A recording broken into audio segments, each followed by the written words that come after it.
சுக்கிர பகவானோட அன்பும் சனி பகவானுடைய அந்த பொறுமையும் நிறைந்த ஒரு நபர்கள் அப்படின்னா நம்மளுடைய துலா ராசி நண்பர்களை சொல்லலாம். அன்பாக இருப்பாங்க. அதே நேரத்தில் உங்களை நீங்கள் மறந்துடாதீங்க. யாருக்காகவும் உங்களுடைய தன்மதிப்பை விட்டு கொடுக்காதீங்க. பொறுமையாக இருங்க. ஆனால் உங்களுடைய இலக்கை நீங்கள் எந்த இடத்துலையும் மறந்துடாதீங்க. இந்த துளாராசி என்பவர்களுடைய மிகப்பெரிய பலமே என்ன தெரியுமா? வெற்றி தான். எல்லோரையும் வெல்லணும் அப்படிங்கிறது இல்லை. உங்களுக்குள்ளே இருக்கிற அந்த குழப்பத்தை வென்றுட்டிங்கனாவே போதும். சரியான பாதையை நீங்கள் தேர்ந்தெடுப்பீங்க. நல்ல ஒரு இலக்குகளை நோக்கி பயணிக்கக்கூடிய ஒரு அருமையான நபர்கள் தான் இந்த துளாராசி என்பர்கள் அப்படின்னே சொல்லலாம். தனிப்பட்ட ஜாதகத்தை பார்க்கணுன்னா டிஸ்கிரிப்ஷனில் நம்பர் கொடுத்துருக்கோம். அந்த நம்பருக்கு காண்டாக்ட் பண்ணுங்கள். இந்த துளாராசி என்பர்களை பொறுத்தவரையிலும் இந்த காலகட்ட கிரக அமைப்புகள் எப்படி இருக்குது, என்னென்ன விஷயங்கள்லாம் உங்களுக்கு சாதகமாக இருக்க போது, என்னென்ன விஷயங்கள்லாம் உங்களுக்கு பாதகமாக இருக்க போது, எந்த விஷயத்தில் அவங்க கவனமாக இருக்கணும், குறிப்பாக இந்த ஆவணி மாதத்தில் உங்களுக்கு பண வரவு எப்படி இருக்குது அப்படிங்கிறத தொடர்ந்து இந்த வீடியோவில் ரொம்ப விளக்கமாக சொல்லியிருக்கோம். நிச்சயமாக இந்த வீடியோ ஒரு யூஸ்ஃபுல்லான வீடியோவாக தான் இருக்கும். அதனால் வீடியோவை கடைசி வரைகளும் பாருங்கள். நீங்கள் இப்போ தான் ஃபஸ்ட் டைமாக நம்ம சேனலை பார்க்குறதா இருந்தால் நம்ம சேனலை சப்ஸ்கிரைப் பண்ணிவிட்டு கூடவே இருக்கிற பெல் ஐக்கானையும் கிளிக் பண்ணிக்கோங்க. அப்போ தான் நாங்கள் போடுற ஒவ்வொரு வீடியோவுமே உங்களுக்கு நோட்டிஃபிகேஷனாக வரும். நீங்கள் துளாராசி அன்பராக இருந்தால் மறக்காமல் நம்மளுடைய சேனலுக்கு ஒரு லைக் கொடுத்துட்டு, உங்களுடைய ரிலேஷன் வகையில் யாராவது துளாராசி அன்பர்கள் இருக்காங்க அப்படின்னா மறக்காமல் இந்த வீடியோவை அவங்களுக்கும் ஷேர் பண்ணிவிடுங்க. துளாராசியில் நீங்கள் எந்த நட்சத்திரத்தில் பிறந்தீங்க அப்படிங்கிறத மறக்காமல் எங்களுடைய கமெண்டில் தெரிவிங்க. உங்களுக்கு ஜோதிட ரீதியாக சந்தேகம் இருக்குன்னா டிஸ்கிரிப்ஷனில் நம்பர் இருக்கும். அந்த நம்பருக்கு காண்டாக்ட் பண்ணுங்கள். துலாம் அப்படின்னாவே ரொம்ப அன்பானவங்களாக இருப்பாங்க. ஏன்னா இவங்களே சுக்கிரனோட ஆதிக்கத்தில் பிறந்தவங்க. சுக்கிரன் அன்பு, கலை, காதலுக்கு சொந்தக்காரர். அதனால் பெரும்பாலும் பார்த்திங்கன்னா இந்த துளாராசி என்பர்கள் ரொம்ப அன்பாக தான் இருப்பாங்க. அரவணைத்து தான் எல்லாத்தையும் போவாங்க. சண்டை வந்தாலும் கூட உடனடியாக சமாதானம் ஆகக்கூடிய ஒரு நபர்கள் தான் இந்த துளாராசி என்பர்கள். ஒரு சிலர்லாம் பேசியே அந்த சண்டையை சரி பண்ணிடுவாங்க. அந்த மாதிரி ஒரு நபர்களாக தான் பெரும்பாலும் இந்த துளாராசி என்பர்கள் இருப்பாங்க அப்படின்னு சொல்லலாம். அதே நேரத்தில் இந்த துளாராசி என்பர்கள் எப்பவுமே பார்த்திங்கன்னா மகிழ்ச்சியாக இருக்கணும், கொஞ்சம் ஆடம்பரமாக இருக்கணும். அதே நேரத்தில் எல்லாருக்கும் நல்ல ஒரு கவர்ச்சியான இடத்துல தான் உட்காருவாங்க இந்த துளாராசி என்பர்கள். பெரும்பாலும் பார்த்திங்கன்னா இந்த துளாராசி என்பர்கள் நார்மலாக ஒரு வீட்லேயோ அல்லது ஒரு உறவுங்கிட்டேயோ பேசும்போது கூட ஒரு 10 பேர் ஒரு இடத்துல இருந்து பேசுகிறோம் அப்படின்னா பெரும்பாலும் பார்த்திங்கன்னா அந்த சென்டர் பாயிண்டில் இந்த துளாராசி என்பர் உட்காருவாங்க. நீங்கள் வாட்ச் பண்ணி பாருங்கள். உங்களுடைய உறவுகள் வகையிலையோ நண்பர்கள் வகையிலையோ கூட வாட்ச் பண்ணி பாருங்கள். அவங்க இந்த மாதிரி தான் உட்காருவாங்க. அப்படி கவர்ச்சியான ஒரு இடத்துல ஒரு எல்லாரையும் பார்க்குற மாதிரி ஒரு இடத்துல தான் உட்காருவாங்க. கொஞ்சம் வித்தியாசமாக இருப்பாங்க இந்த துளாராசி என்பர்கள் அப்படின்னு சொல்லலாம். பொதுவாக மற்றவங்கெல்லாம் அநாகரிகமாக இருந்தால் கூட நம்மளுடைய துளாராசி என்பர்கள் நாகரிகமாக பழகக்கூடிய அந்த எண்ணம் உடையவங்க தான் இந்த துளாராசி என்பர்கள் அப்படின்னு சொல்லலாம். பெரும்பாலும் சண்டை போடுறது உங்களுக்கு பிடிக்காது, நெகட்டிவாக பேசுகிறது பிடிக்காது, பாசிட்டிவாக பேசுகிறது தான் உங்களுக்கு பிடிக்கும். இவங்கக்கிட்ட இருக்கிற மிகப்பெரிய பிரச்சனையாக என்னென்னா, ஒரு முடிவு எடுக்கும்போது பார்த்திங்கன்னா டக்குன்னு முடிவு எடுக்க மாட்டாங்க. 2 முறை யோசிப்பாங்க, 3 முறை யோசிப்பாங்க. இப்படி யோசிச்சுக்கிட்டு எல்லாருக்கிட்டையும் கலந்து ஆலோசித்து அப்படியே ரொம்ப நேரம் யோசிச்சுக்கிட்டே இருப்பாங்க. அதுக்கப்புறம் யாராவது ஹெல்ப் பண்ண வந்தவங்க கூட, என்னப்பா இப்படி யோசிச்சுக்கிட்டே இருக்க, ஏதாவது ஒரு முடிவு சொல்லுப்பா அப்படின்னு கேட்க ஆரம்பிச்சிடுவாங்க. இந்த மாதிரி இவங்க அதிகமாக யோசித்து தான் எல்லாருக்கிட்டையும் ஆலோசனை கேட்டு தான் ஒரு முடிவு எடுப்பாங்க அப்படின்னு சொல்லலாம். துளாராசி அப்படின்னாவே பேலன்ஸ் அப்படின்னு சொல்லுவாங்க. இவங்களுடைய ராசி சின்னம் பார்த்திங்கன்னா தராசு. அதனால் எல்லாத்தையுமே அரவணைச்சு போகக்கூடியவங்களாக இந்த துளாராசி என்பர்கள் இருப்பாங்க அப்படின்னு சொல்லலாம். துளாராசியில் சனி பகவான் உச்சமாக இருக்கிறதுனால, இந்த சனி பகவான் துளாராசியில் உச்சமாக இருக்கிறதுனால இந்த துளாராசி என்பர்கள் நல்ல உழைப்பாளிகளாக இருப்பாங்க. ரொம்ப பொறுமையானவங்களாக இருப்பாங்க. எல்லா இடத்துலையுமே நீதி நேர்மையை நிலைநாட்டக்கூடியவங்களாக இருப்பாங்க. காலதாமதமாக செயல்படுறது, இந்த மாதிரி விஷயங்கள்லாம் இவங்க கொஞ்சம் அவாய்ட் பண்ணுவாங்க அப்படின்னே சொல்லலாம். அதே நேரத்தில் இந்த துளாராசி என்பர்கள் எல்லா இடத்துலையுமே சமநிலையை எதிர்பார்ப்பாங்க. ஏழை, பணக்காரன், இருக்கிறவங்க, இல்லாதவங்க, கருப்பாக இருக்காங்க, கலராக இருக்கா, இந்த மாதிரிலாம் இல்லாமல் எல்லாத்தையும் ஒரே மாதிரி பாவிக்கக்கூடியவங்களாக இந்த துளாராசி என்பர்கள் இருப்பாங்க அப்படின்னு சொல்லலாம். இங்கே சனி பகவான் உச்சமாகிறதுனால பெரும்பாலும் இந்த துளாராசி என்பர்கள் இப்படிப்பட்ட குணநலம் உடையவங்களாக இருப்பாங்க அப்படின்னு சொல்லலாம். இந்த துளாராசி என்பர்கள் ஆரம்பத்தில் நிறைய சிரமங்களும் நிறைய இன்னல்களும் பட்டிருப்பாங்க. கொஞ்சம் கொஞ்சமாக முன்னுக்கு வந்திருப்பாங்க. நிறைய அனுபவங்கள் பட்டவங்களாக இந்த துளாராசி என்பர்கள் இருப்பாங்க. கொஞ்சம் கொஞ்சமாக ஒரு 40 வயதுக்கு மேலே தான் ஒரு நிலையான முன்னேற்றத்தையே உங்களுடைய கண்ணில் படும். 40 வயதுக்கு மேலே தான் ஒரு முன்னேற்றமான வழியே உங்களுடைய கண்ணில் தென்படும். அது வரைக்கும் கொஞ்சம் போராட்டமான ஒரு சூழ்நிலை தான் பெரும்பாலும் இந்த துளாராசிக்கு இருக்கும் அப்படின்னே சொல்லலாம். இந்த துளாராசியில் சனி பகவான் உச்சம் அப்படின்னால இந்த துலா ராசியில் பிறந்தவங்க பெரும்பாலும் பார்த்திங்கன்னா தானாகவே ஒவ்வொரு விஷயத்தையுமே யோசிக்க தொடங்கிடுவாங்க. ஒரு சின்ன விஷயத்த இவங்ககிட்ட சொன்னோம்னா கூட ரொம்ப நேரம் யோசித்து தான் முடிவு எடுக்கக்கூடியவங்களாக இந்த துலா ராசி என்பர்கள் இருப்பாங்க அப்படின்னே சொல்லலாம்.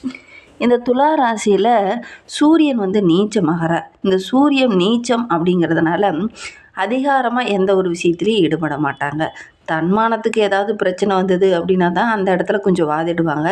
இவங்களுக்கு தலைமைத்துவம் அருமையாக வரும். ஏன்னா இங்கே சூரியன் நீச்சமாகறதுனால தலைமைத்துவம் இவங்களுக்கு வரும். தன்னம்பிக்கை மிகுந்த ஒரு நபர்களாக இந்த துளாராசி என்பர்கள் இருப்பாங்க.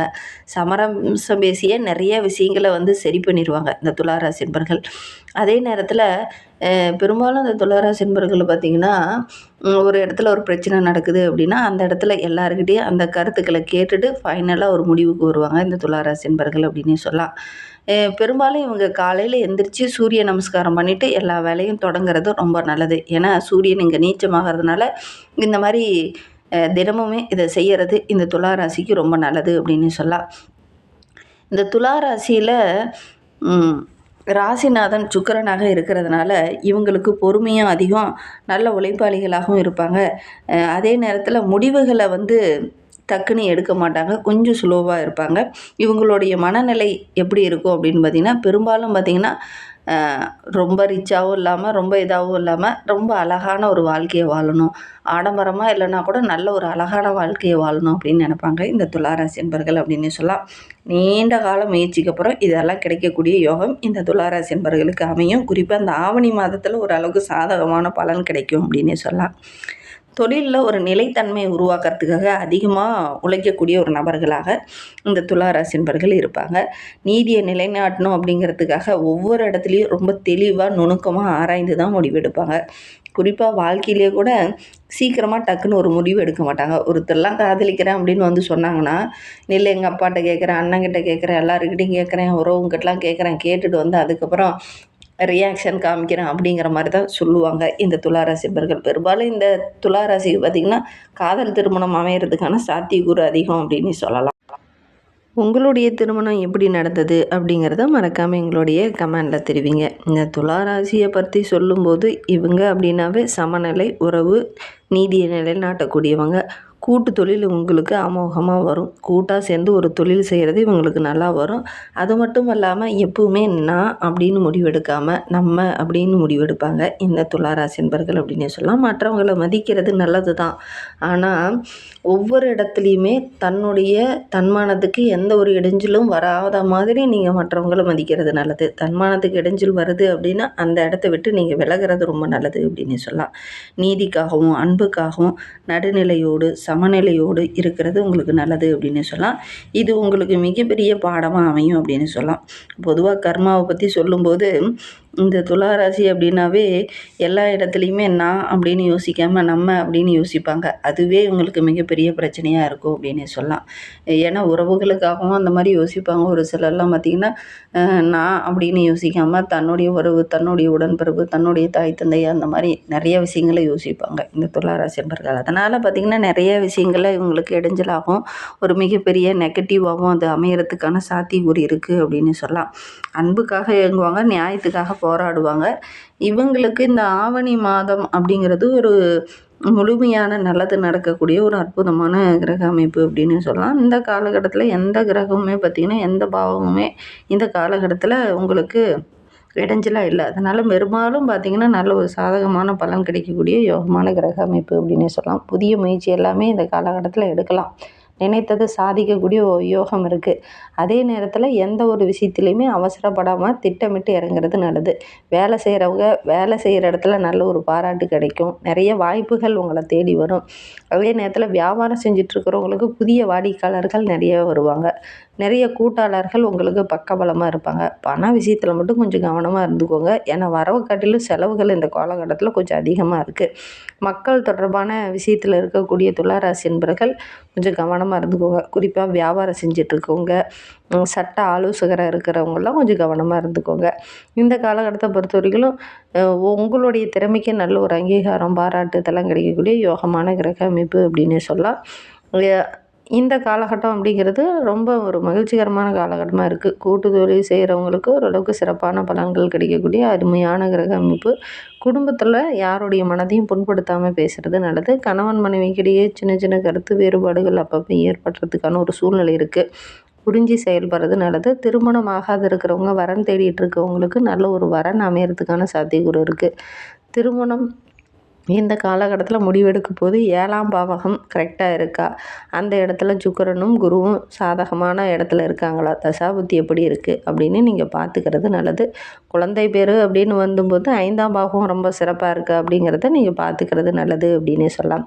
துலா ராசி என்பவர்களை பொறுத்தவரைக்கும் இந்த காலகட்டம் அப்படிங்கிறது உணவு சம்மந்தமான விஷயத்தில் கொஞ்சம் கவனமாக இருந்துக்கோங்க. வெளி உணவுகளை தவிர்க்கிறது நல்லது. ஆரோக்கியமான உணவுகளை எடுத்துக்கிறது நல்லது அப்படின்னு சொல்லலாம்.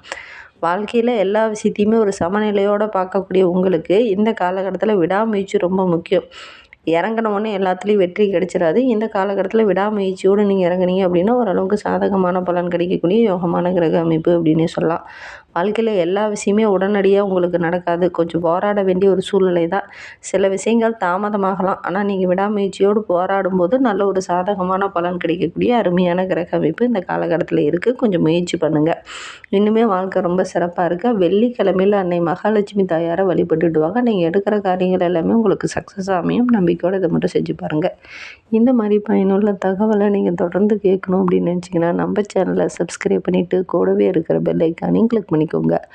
அப்போ தான் நாங்கள் போடுற ஒவ்வொரு வீடியோவுமே உங்களுக்கு நோட்டிஃபிகேஷனாக வரும். நீங்கள் துளாராசி அன்பராக இருந்தால் மறக்காமல் நம்மளுடைய சேனலுக்கு ஒரு லைக் கொடுத்துட்டு, உங்களுடைய உறவுகள் வகையில், நண்பர்கள் வகையில் யாராவது துளாராசி அன்பர்கள் இருக்காங்க அப்படின்னா மறக்காமல் இந்த வீடியோவை அவங்களுக்கும் ஷேர் பண்ணிவிடுங்க. இந்த வீடியோவை முழுமையாக பார்த்ததற்கு நன்றி. தேங்க்யூ.